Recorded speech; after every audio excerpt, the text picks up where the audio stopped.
Tu veux contribuer ou participer à la production de cette émission?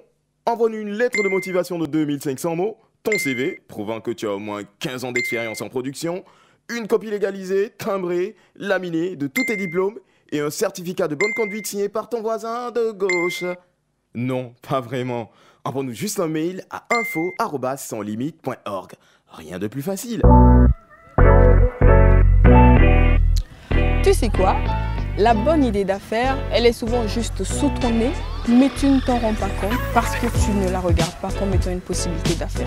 Mais quand on regarde bien, on se rend compte que même des chenilles sont une possibilité d'affaires. La suite se passe avec Belem, à qui on a lancé un petit défi, mais de taille.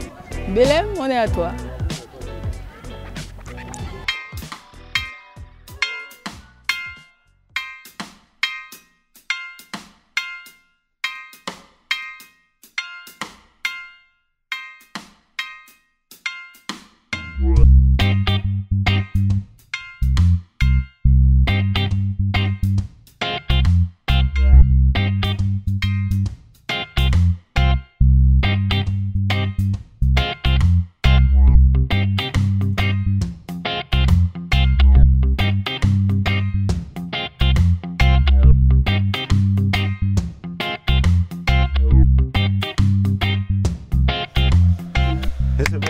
Monsieur Belem.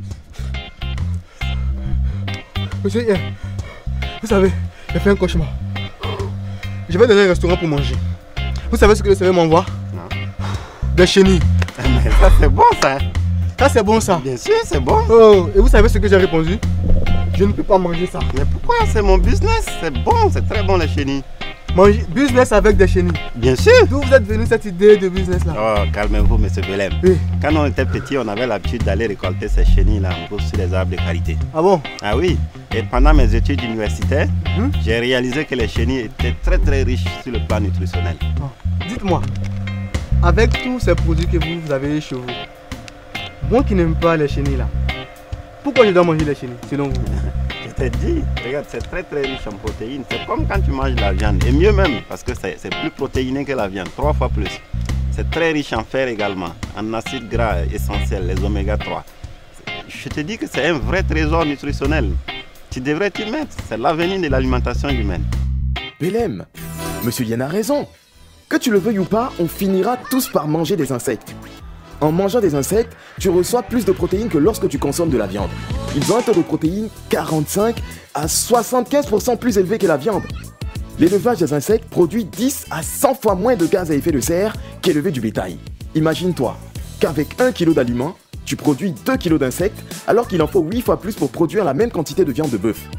Pour 10 kg de nourriture donnée, on produit en valeur nutritive 1 kg de bœuf, 3 kg de porc, 5 kg de volaille et jusqu'à 9 kg d'insectes.